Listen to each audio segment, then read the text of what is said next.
Sí, gloria a Dios. Bendito sea Dios. Un tema, hermano, Dios les bendiga. Se llama el misterio de la salvación revelado. El misterio de la salvación revelado. Veamos ese tema. Dios les bendiga mucho. Vamos ahí en Amós capítulo 3, versos 7 y 8. Dice así: porque no hará nada Jehová el Señor sin que revele su secreto a sus siervos los profetas.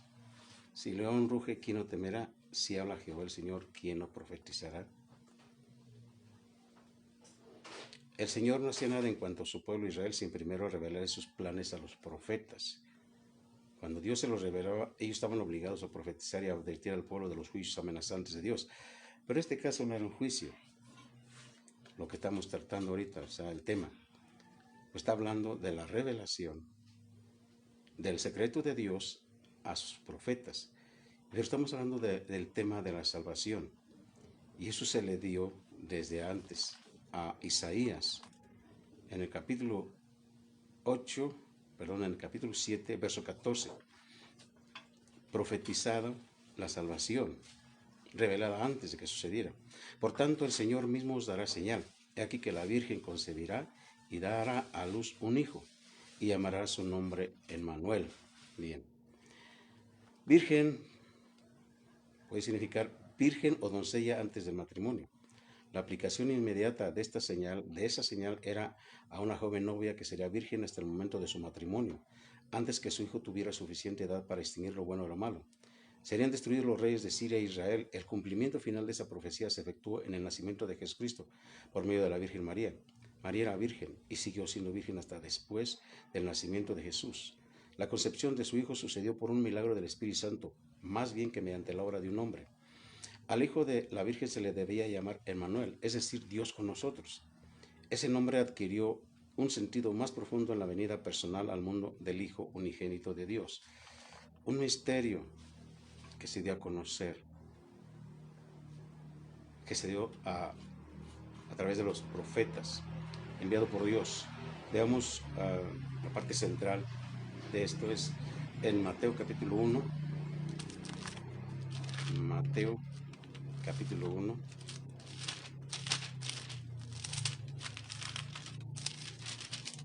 Verso 18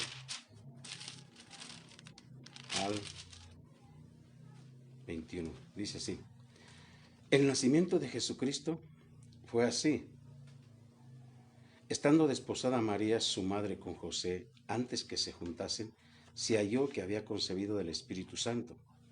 José, su marido, como era justo y no quería infamarla, quiso dejarla secretamente, y pensando él en esto, he aquí un ángel del Señor le apareció en sueños y le dijo: José, hijo de David, no temas recibir a María tu mujer, porque lo que en ella es engendrado del Espíritu Santo es.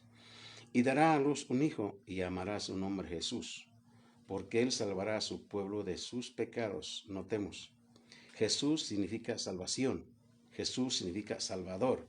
Por eso era necesario, se reveló la salvación a través del nombre de Jesús, el nombre de Jesucristo. Bueno, el vocablo hebreo es Yeshua, su significado es salvador.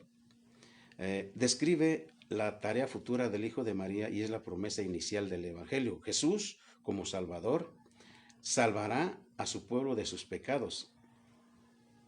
El pecado es el peor enemigo del ser humano. El pecado es el peor enemigo del ser humano, que destruye su alma y su vida. Mediante la muerte expiatoria de Jesucristo y el poder santificador del Espíritu Santo, los que se vuelvan a Jesucristo serán liberados de la culpa y la esclavitud del pecado. Bien, ahí se está revelando ese misterio que antes no lo tenía revelado Dios, más que en este tiempo, en la edad en la que estamos viviendo.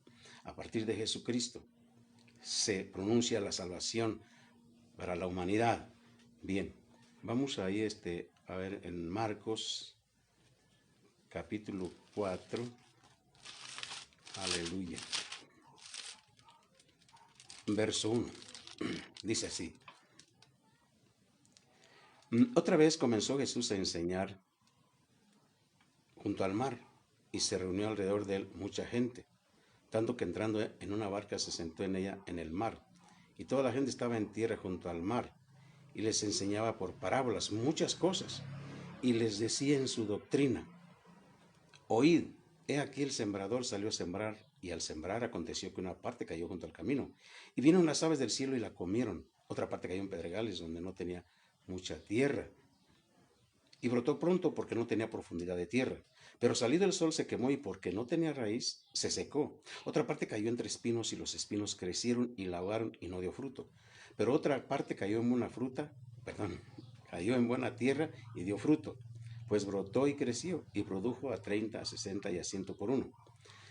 Entonces les digo, el que tiene oídos para oír, oiga. El que tiene oídos para oír, oiga. Está hablando de un oído espiritual. Un oído espiritual, no el oído común, sino aquel espiritual. Cuando estuvo solo, los que estaban cerca de él, con los 12, o sea, aparte de los 12 había más gente, le preguntaron sobre la parábola. Y les dijo: a vosotros os es dado saber el misterio del reino de Dios, mas a los que están fuera, por parábolas todas las cosas. ¿Qué quiere decir una parábola? Es una verdad escondida. ¿Por qué? Por el propósito de Dios. Vamos a verlo. Para que viendo vean y no perciban, y oyendo oigan y no entiendan. De eso trata lo que dice: el que tiene oídos para oír, oiga. Unos que tengan oído no van a oír, no están oyendo, ni van a oír nunca. Porque tiene que ser espiritual el oído. Para que viendo vean y no perciban, y oyendo oigan y no entiendan, para que no se conviertan y les sean perdonados los pecados. Qué tremendo es esto. Les dijo: ¿no sabéis esta parábola? ¿Cómo pues entenderéis todas las parábolas? El sembrador es el que siembra la palabra. Y estos son los de junto al camino, en quienes se siembra la palabra. Pero después que la oyen, enseguida viene Satanás y quita la palabra que se sembró en sus corazones. Esto ha sucedido muchas veces. Hay predicadores, gentes que predicamos la palabra de Dios a la gente, pero no, sí lo escuchan. Pero como no le entienden, viene el enemigo y les arrebata esa palabra que, como semilla espiritual, cayó en el corazón de ellos, y se la lleva el enemigo. Quita la palabra que se sembró en sus corazones. Estos son asimismo los que fueron sembrados en pedregales, los que cuando han oído la palabra, al momento la reciben con gozo. O sea, es pura emoción, y la emoción no dura. Después va menguando esa emoción y se acaba, porque es una emoción. Por eso dice, oyen la palabra, la reciben con gozo, pero no tienen raíz en sí, sino que son de corta duración. Porque cuando viene la tribulación o la persecución por causa de la palabra, luego tropiezan. Estos son los que fueron sembrados entre espinos, los que oyen la palabra. Pero los afanes de este siglo y el engaño de las riquezas y las codicias de otras cosas entran y ahogan la palabra y se hace infructuosa. Y estos son los que fueron sembrados en buena tierra, los que oyen la palabra. Estos son los que fueron sembrados en buena tierra, hablando de la persona, del ser humano. Los que oyen la palabra y la reciben y dan fruto a 30, a 60 y a 100 por uno. A 30, 60 y 100 por uno. ¿Qué es de esto? Jesús enseñó a menudo empleando parábolas.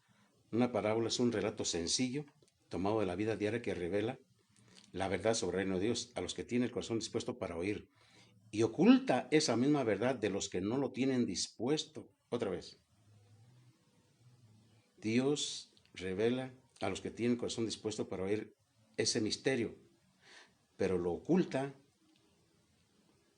esa misma verdad la oculta para los que no tienen dispuesto el corazón para entender y creer en Dios. Y Jesús emplea esta parábola para ilustrar cómo se ha recibido el Evangelio en el mundo. Pueden aprenderse 3 verdades bien importantes. Primero, la conversión y la capacidad para dar fruto dependen de cómo uno reacciona a la palabra de Dios. O sea, la conversión y la capacidad para dar fruto dependen de cómo reaccionas tú a la palabra de Dios. Solamente vemos tu fruto cuando reaccionas a la palabra de Dios. Tú vas a dar fruto, ¿sí? 2, en el mundo habrá una reacción variada al Evangelio. Algunos que oigan no entenderán, por más que oigan, no entenderán. Otros creerán y se salvarán, pero después se apartarán. Otros creerán, se salvarán, perseverarán y llevarán fruto en diversas proporciones. 3. Los enemigos de la palabra de Dios son Satanás, las preocupaciones mundanas, las riquezas y los placeres. Aún así, y habiendo creído, hay un porcentaje de los que están dando fruto. Aquí dice que unos van a dar fruto a 30, otros a 60 y otros a 100 por uno. El fruto de entender la palabra, entender la salvación que llegó a sus vidas, van a producir, pero lo bueno es que están dando fruto, aunque sea 30, aunque sea 60, qué bueno que fue 100. Bien, vamos a ir más adelante. Vamos a Romanos capítulo 16, verso 25. Dice al 27, y al que puede confirmaros según mi evangelio y la predicación de Jesucristo, según la revelación del misterio que se ha mantenido oculto desde tiempos eternos. Noten, este misterio de la salvación fue oculto desde tiempos eternos, desde mucho, pero que ha sido manifestado ahora, y que por las escrituras de los profetas, según el mandamiento del Dios eterno, se ha dado a conocer a todas las gentes para que obedezcan a la fe. Notemos, hermano, que esta revelación del misterio y de la salvación se mantuvo oculto por mucho tiempo, por eternidades, aquí dice la escritura, ¿sí? Desde tiempos eternos. No hay como ahora, que ahora ya se conoce la salvación por el misterio revelado de parte de Dios. Por eso es el misterio de la salvación revelado, que es el tema. Bien, dice bien, vemos que ahora se dio a conocer el misterio oculto. ¿Para qué? Para que se dé a conocer este misterio a las gentes, para que obedezcan a la fe, al único, para que obedezcan al único y sabio Dios, sea la gloria mediante Jesucristo para siempre. Dice aquí, amén. Bien, veamos, sigamos adelante. Primera de Corintios, capítulo 2, 6 al 13. Dice así, sin embargo, y viene lo que dice el título aquí arriba, la revelación por el Espíritu de Dios. Sin embargo, hablamos sabiduría entre los que han alcanzado madurez, y sabiduría no de este siglo, que perecen, no de este siglo ni de los príncipes de este siglo que perecen. Otra vez, sin embargo, hablamos sabiduría entre los que han alcanzado madurez y sabiduría no de este siglo ni de los príncipes de este siglo que perecen, mas hablamos sabiduría de Dios en misterio. Notemos, hermano, hablamos sabiduría de Dios en misterio, la sabiduría oculta. Cuando tú hablas de Dios, de la salvación, estás hablando sabiduría de parte de Dios, esa sabiduría oculta, la cual Dios predestinó desde antes de los siglos eternos para nuestra gloria, la que ninguno de los príncipes de este siglo conoció, o sea, la sabiduría de Dios, porque si la hubieran conocido, nunca habrían crucificado al Señor de gloria. Antes bien, como está escrito, cosas que ojo no vio, ni oído oyó, ni han subido en corazón de hombre, son las que Dios ha preparado para los que le aman. Pero Dios nos las reveló a nosotros por el Espíritu, porque el Espíritu todo lo escudriña, aún lo profundo de Dios. Bien, a ti te reveló Dios esa salvación por el Espíritu Santo de Dios que te dio, porque el Espíritu Santo todo lo escudriña, aún lo profundo de Dios. Y dice aquí en la pregunta, porque ¿quién de los hombres sabe las cosas del hombre? Sino el espíritu del hombre que está en él. Así tampoco nadie conoció las cosas de Dios, sino el Espíritu de Dios. Y nosotros no hemos recibido el espíritu del mundo, sino el Espíritu que proviene de Dios, para que sepamos lo que Dios nos ha concedido. O sea, ese Espíritu te está revelando las profundidades de Dios, lo que Él quiere para tu vida, lo que Él quiere que tú hagas para su servicio. Lo cual también hablamos, no con palabras enseñadas por sabiduría humana, sino con las que enseña el Espíritu, acomodando lo espiritual a lo espiritual. No enseñanza carnal, no es sabiduría terrenal, porque es diabólica, sino es sabiduría espiritual. Y las enseña el Espíritu, a tu espíritu. Y Él acomoda lo espiritual a lo espiritual. O sea, el Espíritu Santo de Dios a tu espíritu. ¿Sí? Bien. Entonces vemos que mediante la iluminación, mediante la revelación e iluminación del Espíritu, los creyentes pueden llegar a comprender las cosas que Dios ha preparado para los que le aman. A medida que leen y estudian la Biblia, el Espíritu Santo los ilumina para que entiendan la verdad. Solamente por el Espíritu de Dios podemos entender el misterio de la salvación, el misterio de la revelación de la salvación. El Espíritu también da a los que son fieles, otra vez, el Espíritu también da a los que son fieles una firme seguridad del origen divino de la Biblia. Bien. Y hay palabras que está enseñando el Espíritu a nuestro espíritu.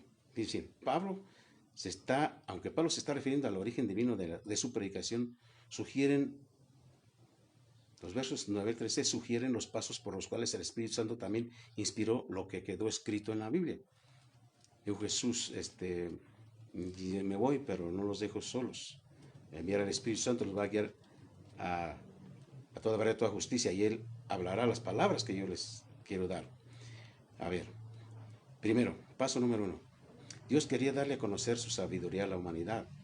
Esa sabiduría tenía que ver con la salvación, centrándose en Cristo como la sabiduría de Dios. Paso número 2. Dios ha revelado a la humanidad su verdad y su sabiduría, solo por medio del Espíritu Santo que conoce plenamente sus pensamientos. Si hay algo que quiere darte el Señor a ti, a tu vida, usa un vaso humano para que Él te comunique algo, una revelación que Dios quiera darte, y usando los vasos. Porque el poder es de Dios, el poder es de Dios, que usa vasos de barro para que el poder y la excelencia sean de Dios nada más. Aleluya.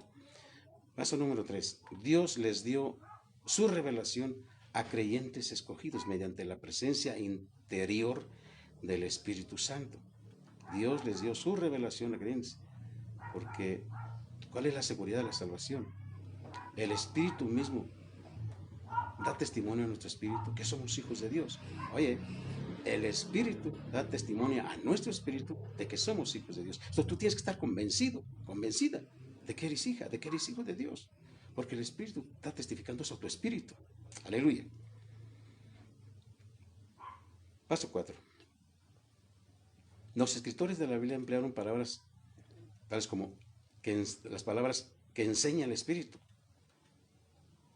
El Espíritu los dirigió en la elección de esas palabras, sin que fuera un proceso mecánico. Esta forma de consignar la verdad divina por escrito, más bien el Espíritu empleó el vocabulario y el estilo personal de cada escritor. Paso número 5. Los creyentes espirituales entienden las escrituras divinamente inspiradas al examinar su contenido mediante la iluminación del Espíritu Santo. Nadie la puede entender si no es por el Espíritu. Nadie lo puede entender si no es por el Espíritu Santo de Dios. Aunque muchos digan que conocen la Escritura, mientras no haya revelación, hermanos, que pudieran estar leyendo varias veces, toda completa. Si no hay iluminación del Espíritu, no hay nada. Solamente el Espíritu Santo da iluminación y revelación de lo que Dios quiere enseñarles. ¿Sí? Así que el Espíritu de Dios inspiró tanto los pensamientos como la terminología de las Escrituras. No hubo un solo escritor que pronunciara una palabra o frase falsa. El Espíritu Santo protegió la palabra de Dios de la falsedad y del error. Entonces, para que diga que nosotros tenemos la mente de Cristo, dice, porque ¿quién conoció la mente del Señor? Dice el verso 6. ¿Quién le instruirá? Mas nosotros tenemos la mente de Cristo, es el verso 16. Pero ya una mente transformada, una mente renovada, ¿sí? Y abierta a la voz del Espíritu, a la enseñanza del Espíritu Santo de Dios, ¿sí? Porque tener la mente de Cristo significa conocer su voluntad y su propósito y su plan de redención. Significa evaluar y ver las cosas así como las ve Dios, dándoles el valor que Él les da, amando lo que Él ama y odiando lo que Él odia. Es el pecado. Por eso cuando el creyente recibe y sigue el Espíritu, cambian radicalmente sus valores y su relación, su cosmovisión con relación a los métodos y a la sabiduría de este mundo. ¿Qué dice? Significa entender la santidad de Dios y lo detestable del pecado. Solamente puede de esa manera discernir lo que le agrada a Dios y lo que no le agrada, el pecado y la santidad. Pero el hombre natural no percibe las cosas que son del Espíritu de Dios, porque para eso son locura y no las puede discernir, porque se han de discernir espiritualmente. Entonces, una persona que no, que es natural, pues no pueden tener la palabra de Dios, solamente aquellas que son del Espíritu de Dios, ¿sí? Pero fue enseñado, dice, lo cual también hablamos no con palabras enseñadas por sabiduría humana, sino los que enseña el Espíritu, acomodando lo espiritual a lo espiritual, hablamos este momento de esto. Bien, vamos a ver 1 Corintios capítulo 4, 1 Corintios 4:1 al 5. Dice así: así pues, ténganos los hombres por servidores de Cristo y administradores de los misterios de Dios. Nota, así pues, ténganos los hombres por servidores de Cristo.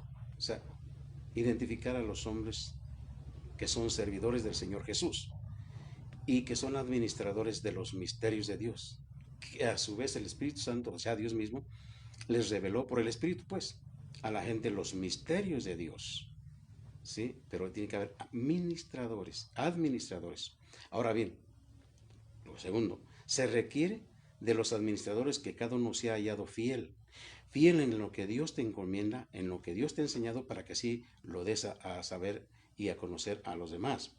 Dice Pablo, yo en muy poco tengo el ser juzgado por vosotros o por tribunal humano, ni aun yo me juzgo a mí mismo, porque aunque de nada tengo mala conciencia, no por eso soy justificado, pero el que me juzga es el Señor. Así que no juzguéis nada antes de tiempo. O sea, no juzgar a aquella persona que es administradora de los misterios de Dios. Sí, no juzguen nada antes de tiempo, hasta que venga el Señor, el cual aclarará también lo oculto de las tinieblas y manifestará las intenciones de los corazones, y entonces cada uno recibirá su alabanza de Dios. ¿Cuáles son las intenciones del corazón? Dios lo sabe, ¿sí? Él va a aclarar lo que está oculto y va a manifestar esas intenciones del corazón, ¿sí? Dios sacará a luz las actividades secretas de cada persona y revelará sus verdaderos pensamientos y motivos. Todo está descubierto a los ojos de Dios. Y va a revelar esos pensamientos y esas actividades secretas que la gente hace en oculto. Tanto los buenos como los malos motivos, Él los va a sacar a la luz. En otras palabras, se revelará exactamente cómo fue la vida de cada uno de nosotros. Nada quedará oculto. No quedará nada oculto. Todo lo sacará a la luz. Todo lo sacará a la luz. De ahí la importancia de confesar el pecado, de confesar las motivaciones incorrectas, los motivos incorrectos, ¿verdad? Y encauzarnos por la legalidad espiritual. O sea, lo que Dios quiere que tú hagas, digas, hables y actúes en conformidad a la voluntad de Dios, en conformidad a la santidad que Dios requiere de cada uno de nosotros. Aleluya. Bien, vamos pero fíjense bien, esto es porque dice aquí, de nada tengo mala conciencia. Aleluya. De nada tengo mala conciencia. La conciencia acusa o defiende. Bien. Primera de Corintios, ahí mismo, capítulo 15, versos 51 al 52 y 51 y 55. He aquí, os digo un misterio, y que si es un misterio, aleluya, tremendo misterio, pero ya Pablo lo está revelando. He aquí, os digo un misterio, que esto compete también o está dentro de la salvación. Por eso es el misterio de la salvación revelado. Es parte del misterio de la salvación. He aquí os digo un misterio. No todos dormiremos, pero todos seremos transformados. En un momento, en un abrir y cerrar de ojos, a la final trompeta, porque se tocará la trompeta y los muertos serán resucitados incorruptibles y nosotros seremos transformados. Aleluya. Es un misterio revelado. Piénsalo, medítalo, reflexiónalo, porque ese momento va a ser único y ya no va a haber más arrepentimiento más que uno solo. Entonces, ahí está el misterio revelado para que cada uno de nosotros que hemos entendido lo que es eso, es la transformación y el arrebatamiento, estemos a cuenta siempre con el Señor. Siempre con el Señor. Quiere decir que estemos, como dice la Escritura, en todo tiempo sean blancos tus vestidos. Yo no digo que no se peca, pero usted tiene a un abogado que es Cristo. Él intercede, sí, pero que tenga siempre esa disponibilidad de reconocer tu pecado y de confesarlo y apartarte de él. Bien, sigamos adelante. Colosenses, capítulo 1, verso 24. Adelante. Colosenses 1, verso 24, que dice: ahora me gozo en lo que padezco por vosotros, y cumplo en mi carne lo que falta de las aflicciones de Cristo por su cuerpo, que es la iglesia, de la cual fui hecho ministro, según la administración de Dios que me fue dada para con vosotros, para que anuncie cumplidamente la palabra de Dios. El misterio que había estado oculto desde los siglos y edades, pero que ahora ha sido manifestado a sus santos, a quienes Dios quiso dar a conocer las riquezas de la gloria de este misterio entre los gentiles, que es Cristo en vosotros, la esperanza de gloria, la salvación revelada para que la gente tenga confianza, porque estando Cristo en ti es la esperanza de gloria, y la gloria que tiene reservada Dios para aquellos que fueron hechos participantes de Jesucristo, participantes en las aflicciones, porque Él dice aquí, hay aflicciones, lo falta las aflicciones de Cristo por su cuerpo, que es la iglesia. Ahora, Él fue hecho ministro, según la administración de Dios que le fue dada a Pablo, para con los gentiles, para con nosotros, para que anunciara cumplidamente la palabra de Dios. Y es que se le está dando esto a muchos predicadores, esa administración, pero como dijimos hace un momento, se requiere que los administradores sean fieles, que no tergiversen la verdad del Evangelio, que no medren con el Evangelio, sino que lo den como el Señor lo dijo. Dad de gracia como de gracias les fue dado. Aleluya. La vida de Cristo en el creyente es la seguridad de la gloria futura y de la vida eterna. Solo su presencia y la continua comunión íntima del creyente con Él pueden disipar cualquier duda acerca de que vaya al cielo. El que tiene a Cristo también tiene la vida. Por eso dice, Cristo en vosotros, la esperanza de gloria. Si Cristo está en ti, tienes una esperanza bienaventurada en los cielos. Tienes una esperanza bienaventurada en los cielos. Cristo en ti, la esperanza de gloria. Poder de Dios, sabiduría de Dios. Aleluya. Vemos una última cita en Efesios capítulo 3. Aleluya. Efesios capítulo 3, verso 1 al 5. Dice así: por esta causa, yo Pablo, prisionero de Cristo Jesús, por vosotros los gentiles, si es que habéis oído de la administración de la gracia de Dios, que me fue dada para con vosotros. Oigan otra vez, la administración de la gracia de Dios, de la salvación, esa revelación que le dio Dios a Pablo para que la administrara, que fue dada para la salvación de los gentiles, de la gente, ahora en nosotros, ahora en todo el mundo. Y me fue dada para con ustedes, que por revelación me fue declarado el misterio, como antes lo he escrito brevemente. Esa revelación la recibió Pablo, ese misterio. Sí, leyendo lo cual podéis entender cuál sea mi conocimiento en el misterio de Cristo.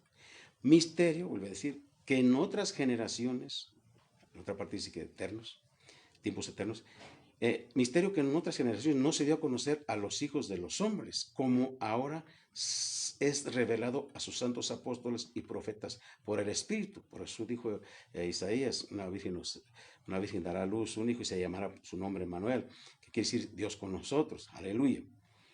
Que los gentiles son coherederos y miembros del mismo cuerpo y copartícipes en la promesa en Cristo Jesús por medio del Evangelio. Aleluya. Entonces, este misterio escondido desde los siglos en Dios se le dio a conocer a Pablo por revelación, por medio del Espíritu de los apóstoles y profetas. El misterio es el propósito de Dios de reunir todas las cosas en Cristo. Todas las cosas en Cristo. Las que están en los cielos como las que están en la tierra.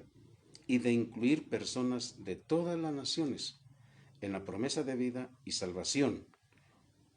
Dios creó en Cristo Jesús un nuevo pueblo para sí de entre los judíos y los no judíos. Entonces, concluimos. El misterio de la salvación ha sido revelado, pero decimos esto en base a la palabra, que no todos van a creer, no porque Dios no quiera que se salven, pero Él sabe la disponibilidad de escuchar el plan de salvación, el Evangelio, porque gente que les van a decir, los predicadores pues, acepta a Cristo como tu Salvador personal, pero no se van a persuadir eso. El rico que está en el infierno, y que está en el infierno, le dijo al padre Abraham que mandara a Lázaro para que evangelizara a 5 hermanos que tenía en la casa de su padre. El padre Abraham le dijo que no era posible esto. Él dijo, el rico, dijo, pues es que a lo mejor si mandas a Lázaro, se van a arrepentir, parafraseando la palabra. Y él dijo, allá tiene a Moisés y los profetas, que ellos los escuchen, pero de todos modos, ni aún así se van a persuadir de que un muerto les hable. ¿Por qué? Porque ni mandando Dios, si quisiera mandar un muerto a hablar del Evangelio, ni así van a escuchar, y no es posible eso. No hay ninguna relación entre los muertos con los vivos. Quien lo practica, eso es hechicería, eso es brujería, eso es abominación delante de Dios. Entonces, la salvación es un misterio revelado y de lo cual nosotros hemos sido llamados a la salvación por la misericordia de Dios. Entonces tú también puedes hablar de la salvación a la gente, que se conviertan a Cristo, que acepten a Jesús, porque Él está llamando a mucha gente, pero el escogimiento lo va a hacer Él. La revelación de Dios. Qué hermosa revelación te llegó a tu vida. Aprovechemos, demos gloria al Señor por su infinita misericordia y que estemos conscientes de que la bendición, la misericordia, el amor de Dios ha sido derramado sobre nosotros. Dios te bendiga, hermano.